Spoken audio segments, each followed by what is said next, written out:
தமிழகம் எங்கும் Max Gold cash for your gold. Max Gold நீங்க தங்க மட்டும் இல்லைங்க, பிளாட்டினம், டைமண்ட், சில்வர், ரூபினி எதை வேணாலும் விற்கலாம். உங்களுக்கான பணம் ரொக்கமா கையிலயோ இல்லைன்னா பேங்க் அக்கௌண்ட்லயோ உடனடியாக செலுத்திடுவாங்க. மார்க்கெட் மதிப்பை விட 100 ரூபாய் ஒரு கிராமுக்கு உங்களுக்கு கூடுதலா கிடைக்கும். தமிழ்நாடு முழுக்க டோர் ஸ்டெப் சர்வீஸும் இவங்க ப்ரொவைட் பண்றாங்க. உங்களுக்கு கோல்ட விற்கணும்னு அதுக்கு ஒரே ஒரு பெஸ்ட் பிளேஸ் மேக்ஸ் கோல்டு தான். கால் 04445454545.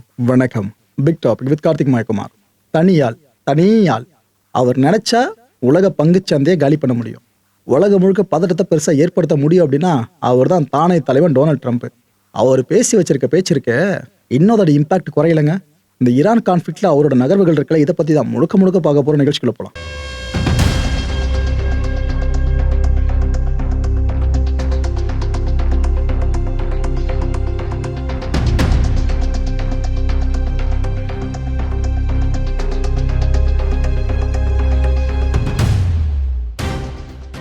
அமெரிக்கா, இஸ்ரேல் இந்த 2 நாடுகளோட கூட்டு படையில் இணைஞ்சு ஈரானை ஒரு வழி ஆக்கிட்டு இருக்குல்ல, அதுவும் குறிப்பா இஸ்பஹான் பகுதியை அது இன்னும் அடுத்தடுத்த லெவலுக்கு எடுத்துட்டு போயிட்டு இருக்காங்க. அப்பேற்பட்ட அடி அடிச்சிட்டு இருக்காங்க ஈரான்ல. இந்த ஈரானோட மிலிட்டரி லிங்க்டு சைட்ஸ் இருக்குல்ல, அதை அடிச்சிருக்காங்க. இது போல இடங்கள்ல அடிச்சா அதோட வெடிப்பு எந்த அளவுக்கு இருக்கும்ன்றத இந்த காட்சியை பார்த்து உங்களுக்கு தெளிவா புரிஞ்சிடும்.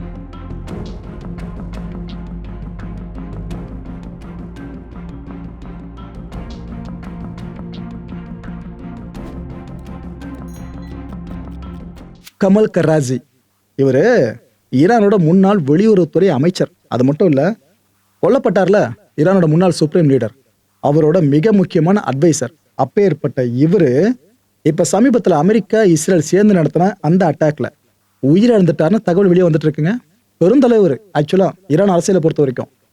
இதுக்கு முன்னாடி ஈரான் சொல்லிச்ச ஒரு விஷயம் ஞாபகம் இருக்கா? அதாவது அமெரிக்க அதிகாரிகள், இஸ்ரேலிய அதிகாரிகள் உங்களோட வீடுகளை டார்கெட் பண்ணி நாங்க அடிக்க போறோம் அப்படின்ட்டு அவங்க சொன்னாங்க. ஆனா அமெரிக்க, இஸ்ரேல் பட அதை செஞ்சு காமிச்சிருச்சு. இவரோட வீட்டை டார்கெட் பண்ணி அடிச்சிருக்காங்க. அதுலதான் இவருக்கு ஒரு மிகப்பெரிய காயம் ஏற்பட்டதா ஈரான் ஊடகங்கள செய்தி வெளியாயிருக்கு. ஆனா ஈரானுக்கு எதிரான ஊடகங்கள் இருக்கல, பத்திரிகைகள், அவங்க சைட்ல செய்தி போடுறது இல்லைங்க, ஒரு இறந்தே போயிருப்பாருன்ற மாதிரி அவங்க சொல்ல ஆரம்பிச்சிருக்காங்க. இன்னும் இதுல குழப்பகரமான சூழல் தான் போயிட்டு இருக்கு. ஆனா பல பேரை நம்ப ஆரம்பிச்சிருக்கிறது மேபி தவறு இருக்கலாம் அப்படின்ட்டு. ஆனா இன்னொரு பக்கம் ஈரான் மீடியா ஒரு செய்தியை கன்ஃபார்ம் பண்ணியிருக்காங்க. அது என்னன்னா, கமல் அவர்களோட மனைவி இவங்க இந்த தாக்குதலில் கொல்லப்பட்டிருக்கிறதா அவங்க கன்ஃபார்ம் பண்ணியிருக்காங்க. என்ன ஆக போதும், ஒரு சைடில் சொல்லிட்டாங்க அவ்வளோதான்ட்டு. இன்னொரு பக்கம் ஈரான் ஊடகங்கள் அஃபிஷியலாக அனௌன்ஸ் பண்ணுற வரைக்கும் நாம காத்துட்டு இருப்போம், என்ன சொல்கிறாங்கன்னு பார்ப்போம்.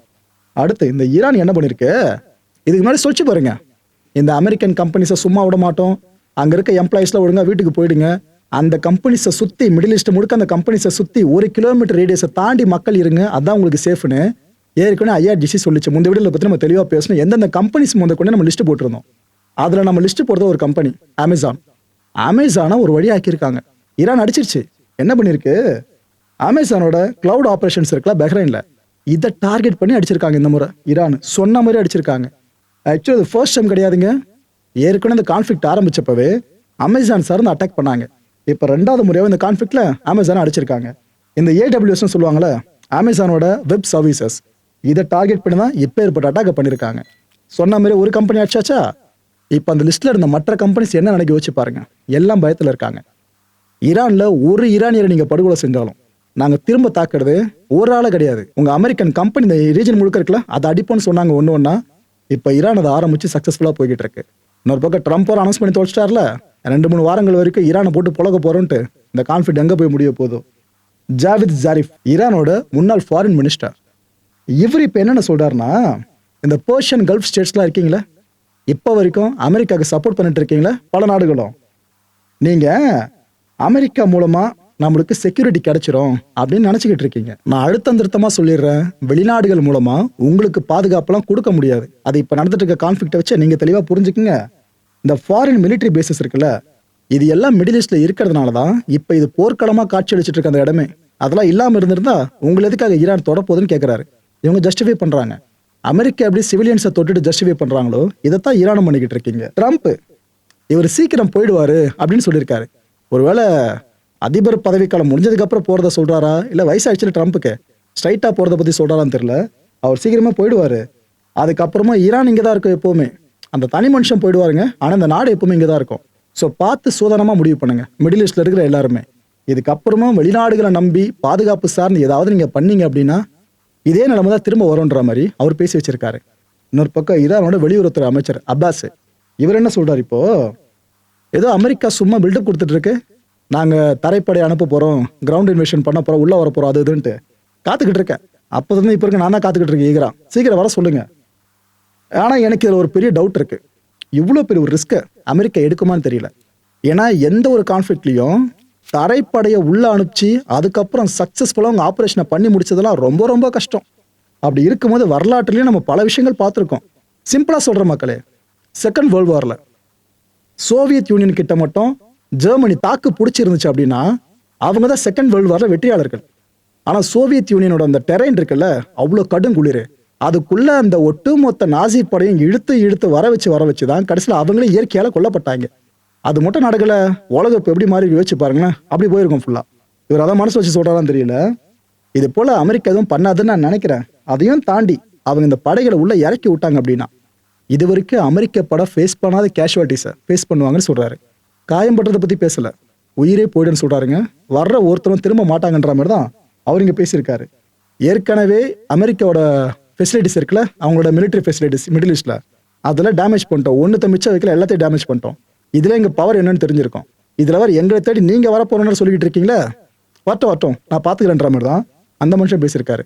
எனக்கு இன்னொரு பெரிய ஆச்சரியம், இந்த கான்ஃப்ளிக்ட்ல பல பேரை அமெரிக்கா இஸ்ரேல் பட காலி பண்ணிடுச்சுல ஈரான் ரெஜிம்ல, இவர் இன்னும் விட்டு வச்சிருக்காங்க. அதுக்கு பின்னாடி ஒரு காரணம் இருக்கும்னு நினைக்கிறேன். தெரிஞ்சவங்களுக்கு அந்த காரணம் கமெண்ட் செக்ஷனில் கமெண்ட் லீவ் பண்ணி நானும் தெரிஞ்சுக்கிறேன், அவ்வளோதான். ஏஷியன் மார்க்கெட்ஸ் செம்ம அடி வாங்கிடுச்சு.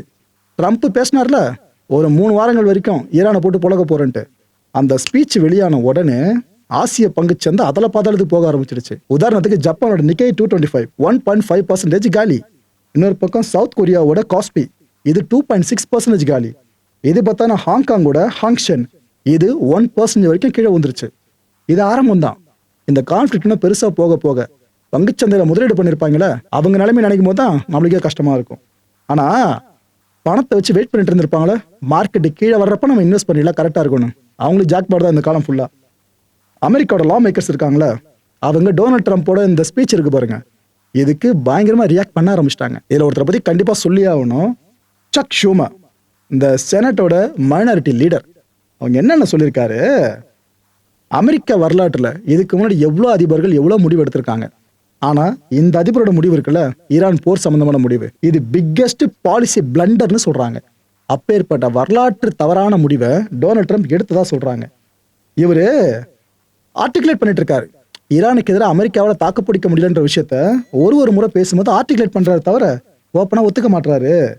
அப்ஜெக்டிவ்ஸ் இருக்குல்ல இந்த கான்ஃப்ளிக்ட்ல, இது எல்லாமே முடிஞ்சிருச்சு, அதுக்கப்புறமும் எதுக்காக இந்த போர் இன்னும் நடந்துகிட்டு இருக்கு, இது நான் மட்டும் கேட்கல, அமெரிக்க மக்களும் கேட்டுக்கிட்டு இருக்காங்க. எதுக்கு இந்த போர் இன்னும் போயிட்டு இருக்குன்னு எல்லாருமே கேட்டுட்டு இருக்காங்க.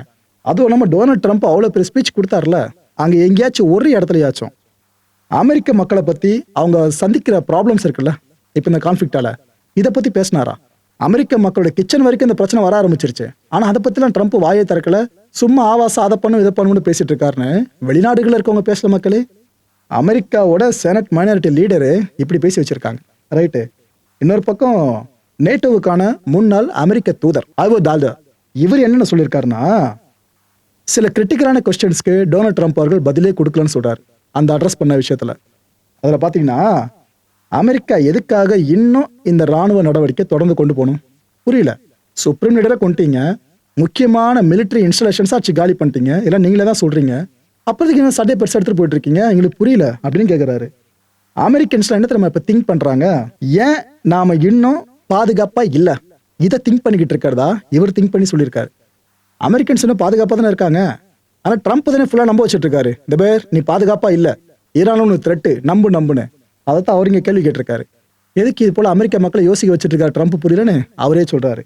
இதுக்கப்புறம் மெலிசா டூஃபானியன், இந்த அமெரிக்காவோட முன்னாள் செக்ரட்டரி ஆஃப் ஸ்டேட் இருந்தால ஆண்டனி பிளிங்கன், அவரோட சீனியர் அட்வைசர், இவங்க என்ன சொல்றாங்க, இப்போ அமெரிக்கன்ஸ் எல்லாமே கன்ஃபியூஷன்ல இருக்காங்க. இந்த கான்ஃப்ளிக்ட்னால என்ன நடக்குதுன்னே புரியாம ஒரு மாதிரி கன்ஃபியூஷன்ல இருக்காங்க. அதாவது எதுக்கு இந்த போர்னு அவங்களால ஒரு முடிவுக்கு வரவே முடியல, குழம்பிக்கிட்டு இருக்காங்க. டொனால்ட் ட்ரம்ப்புக்கு ஆக்சுவலா கிளியர் பிளான் இல்லைன்றது அவரோட இந்த அட்ரஸ் மூலமா தெளிவாக எங்களுக்கு தெரிஞ்சிருச்சு. அமெரிக்க மக்கள் எல்லாருக்குமே, இங்க இருக்க அமெரிக்கன்ஸ் எல்லாருமே சேஃபாகவும் மோர் செக்யூராகவும் தான் இன்னும் ஃபீல் பண்ணிட்டு இருக்காங்க. அப்புறம் எதுக்குங்க இந்த போர்னு இவங்க வரை கேட்டிருக்காங்க.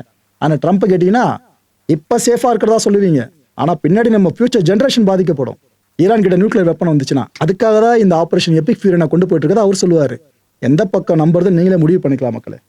அடுத்து லின்சி கிரஹாம். ப்ரோ, இவர் சவுத் கரோலினா செனட்டர் தானே. ட்ரம்ப் எதை சொன்னா ஆமாஞ்சாமி போடுவாரு. ட்ரம்ப்போட மவுத் பீஸான்னு கேட்டீங்கன்னா நான் மறுக்கிறது ஒன்றும் இல்லைங்க, உங்க மனசுல இருக்க விஷயம் உண்மைதான். இவர் என்ன சொல்ல போறாரு, ட்ரம்ப்போட அட்ரஸை பத்தி ஆக உகுந்துன்னு பேச போறாரு. அதை தான் பண்ணியிருக்காரு. எனக்கு தெரிஞ்சு மக்களோட எதிர்பார்ப்பை பூர்த்தி பண்ற ஒரே ஒரு அரசியல் தலைவர்னா இவர் சொல்லாம போல இருக்கு. ஈரான் அவங்களுக்கு ஒரு ஆப்ஷனே இல்லை. எங்க தலைவர் ட்ரம்ப் சொன்னார்ல, கண்டிப்பா ஈரானை 3 வாரங்கள் போட்டு புழக போறோம் அப்படின்ட்டு. சரியான முடிவு அது.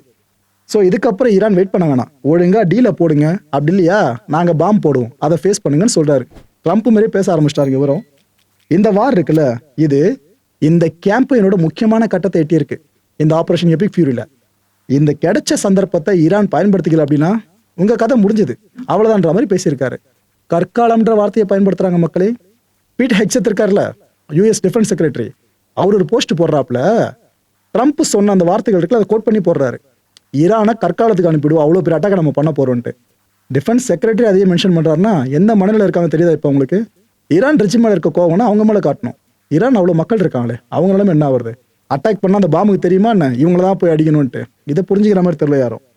பிஎம் ஸ்டாமர், யூகேவோட பிரைம் மினிஸ்டர், அந்த மனுஷன் தெளிவா சொல்லிட்டாப்ல. ஏன்னா ஒரு பக்கம் ட்ரம்ப்போட அந்த நேஷனல் அட்ரஸ் நம்ம எதிர்பார்த்துட்டு இருந்தோம்ல, இன்னொரு பக்கம் யூகே பிஎம் என்ன சொல்ல போறாருன்னு எதிர்பார்த்துட்டு இருந்தோம். இன்கேஸ் அவங்களும் அமெரிக்கா கூட சேர்ந்து ஈரான் அடிக்கிறேன்னு சொல்லியிருந்தாங்கன்னா உலகம் முழுக்க பதட்டம் இன்னும் பெருசா இருக்கும். நல்ல வேளை அதை சொல்லலை. என்ன சொல்லியிருக்காரு, இது எங்களோட போர் கிடையாதுன்னு நெத்தி போட்டு அடிச்ச மாதிரி சொல்லிட்டாப்ல. இது யூகேவுக்கான போர் கிடையாது, நாம இதுவரைக்கும் இந்த கான்ஃபிளிக்டுக்குள்ள இழுத்து கொண்டு வரப்படலை, இழுக்கவும் முடியாது. நம்மள நாம எப்பவுமே தனிச்சுதான் நிற்போம். இந்த போர் இருக்குல்ல, இதை நம்ம நாட்டு மக்கள் விரும்பல, அதனால நான் முடிவு எடுத்துட்டேன், இதே அமெரிக்காவுக்கான போர், அவங்க பார்த்துக்கிட்டோம், நம்ம எதுக்கு உள்ள போனோம் அப்படின்ற முடிவு எடுத்துட்டதா ஒரு நல்ல முடிவு எடுத்து அனௌன்ஸ் பண்ணியிருக்காரு ஸ்டாமர். இப்போதாங்க பல பேருக்கு பெருமூச்சை விட ஆரம்பிச்சிருக்காங்க. மக்களை இந்த கான்டென்ட் போடுறதுக்கு மனசு ஒரே வினா இருக்கு. முடிஞ்ச அதுக்கான பதில்கள் கீழே கமெண்ட் செக்ஷன்ல கமெண்ட் அழிவு பண்ணுங்க. உலக போரை எப்படியாவது ஆரம்பிச்சு விட்டணும்னு யாருங்க துடிச்சுக்கிட்டு இருக்கா? அப்படி அதை ஆரம்பிச்சு உலக மக்கள் ஃபுல்லா அதுலயே பயத்துல இருந்தாங்கன்னா, அதை பத்தி யோசிச்சுட்டு இருந்தாங்கன்னா மற்ற விஷயங்களை பத்தி யோசிக்க முடியாதுல்ல. இதை பத்தி நீங்க என்ன நினைக்கிறீங்க? அடுத்த நிகழ்ச்சியை சந்திக்கலாம். நன்றி, வணக்கம். தமிழகம் எங்கும் Max Gold, cash for your gold. Max Gold நீங்க தங்க மட்டும் இல்லைங்க, பிளாட்டினம், டைமண்ட், சில்வர், ரூபினி எதை வேணாலும் விற்கலாம். உங்களுக்கான பணம் ரொக்கமா கையிலயோ இல்லைன்னா பேங்க் அக்கௌண்ட்லயோ உடனடியாக செலுத்திடுவாங்க.